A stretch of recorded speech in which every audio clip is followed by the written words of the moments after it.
Welcome to my YouTube சேனலோட பேர் Kannan tuition point. இந்த வீடியோவில் நாம் பார்க்க போகிறது மேனேஜ்மெண்ட் அக்கௌண்டிங். அதில் மல்டிபிள் சாய்ஸ் கொஸ்டின் 18வது பார்ட்டு. வீடியோவுக்குள்ளே போகலாம் வாங்க. First one, current assets are 6 lakhs, current liabilities are 3 lakhs. The debtors realized rupees 40,000. The impact on net working capital would be A. No change in working capital. B. Decrease of working capital by 80,000. C. Increase of working capital by 40,000. D. None of these. இங்கே வந்து net working capital எவ்வளோ என்ன change ஆகிருக்கும் அப்படின்னு கேட்டாங்க. Debtors வந்து realised, அதனால் sundry டெட்டாஸில் குறையும், கேஷில் கூட போகும். அதனால் no change in working capital ஏங்கிறது கரெக்டான answer. Second one, gross profit are 50,000 and the expenses not result in the application of funds are 10,000. Funds from operation will be A. 60,000, B.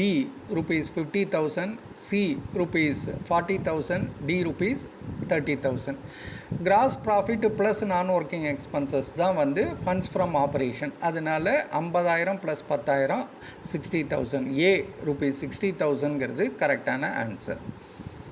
Third one, which of the following is a non-current liability? எது non-current liability இல்லை? A. mortgage loan, B. bank balance, C. outstanding salary, D. none of these. இதில் mortgage loan தான் non-current liabilityயில் வரும். A. mortgage loan கரெக்டான answer. Fourth one, current liabilities are equal to A. working capital plus current asset, B. working capital minus current asset, C. current asset minus working capital, D. current asset plus working capital. Liability current liability na C. current asset minus working capital கழிச்சா வரக்கூடியதான் current liabilities. Fifth one, inflow of fund does not take place due to dash. A. funds from operation, B. increase in capital, B. increase in working capital, D. sale of fixed asset. Inflow of fund does not take place எப்போ B. increase in capital இருந்ததுன்னா fund flow of capital வராது. Okay, B. correct answer. Sixth one, increase in working capital is A. source of fund, B. application of fund, C. funds from operation, D. loss from operation.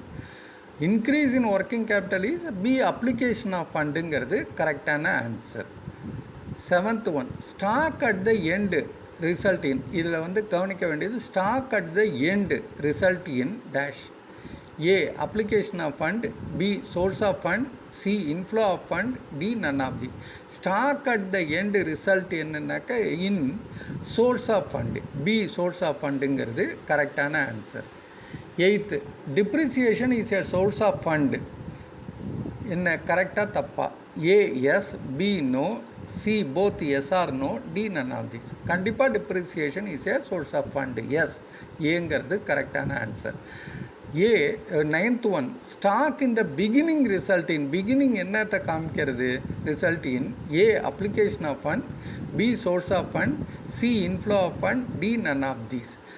A. application of fundங்கிறது கரெக்டான answer.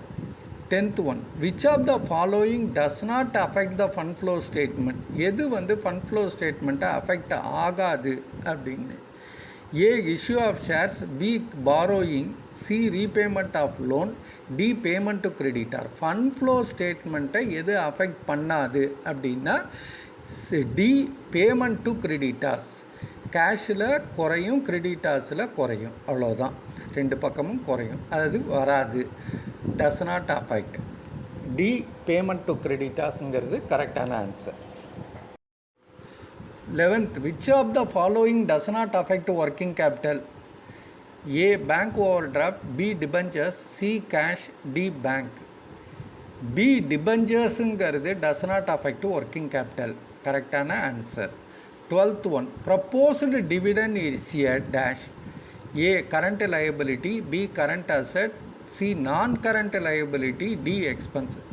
proposed dividend current liability A கரெக்டான answer. 13, cash flow statement is prepared by taking the dash balance of cash. எந்த பேலன்ஸை எடுத்துன்னு வருவாங்க? A opening balance, B closing balance, C monthly balance, D others. Opening பேலன்ஸோட start பண்ணுவாங்க. A opening balance of the cash. 14. Decrease in creditor is a dash of cash. Decrease in creditor அப்படின்னாக்க என்ன? பணம் கொடுக்குறோம். ஸோ ஏ இன்ஃப்ளோவா, B no flow of கேஷா, C அவுட்ஃப்ளோவா, D none of this. C அவுட்ஃப்ளோங்கிறது கரெக்டான answer. 15. Goodwill written off is, goodwill written off பண்ணுறோம் is dash to the net profit made during the year for calculating the cash from operation. Cash from operation கண்டுபிடிக்கிறதுக்கு goodwill written ஆஃபை வந்து add பண்ணணுமா, deduct பண்ணணுமா? B டிடக்டடா, C டிக்ரீஸ்டா, D none of தீஸா? Goodwill written ஆஃபை net ப்ராஃபிட்டோட add பண்ணணும். அதனால் A added back to the net ப்ராஃபிட்டுங்கிறது கரெக்டான answer. Thank you very much for வாட்சிங் this video. All the best. இந்த எம்சிக்யூ உங்களுக்கு புரிஞ்சிருக்குன்னு நினைக்கிறேன். ஏதாவது டவுட் இருந்ததுன்னா கமெண்ட் பேஜில் எழுதுங்க. இந்த வீடியோ உங்களுக்கு பிடிச்சிருந்ததுன்னா சப்ஸ்கிரைப் பண்ணுங்கள், மறக்காமல் பெல் ஐக்கானை ப்ரெஸ் பண்ணுங்கள். அப்போ தான் நான் போடுற அடுத்த வீடியோவோட நோட்டிஃபிகேஷன் உங்களுக்கு இம்மீடியட்டாக கிடைக்கும். உங்களுக்கு இது பிடிச்சிருந்ததுன்னா லைக் பட்டனை ப்ரெஸ் பண்ணுங்கள். சப்போஸ் இந்த வீடியோ உங்களோட ஃப்ரெண்ட்ஸுக்கும் ரிலேட்டிவ்ஸுக்கும் தேவைப்படும் நினச்சிங்கன்னா இந்த வீடியோவை ஷேர் பண்ணுங்கள். Once again thank you very much. All the best.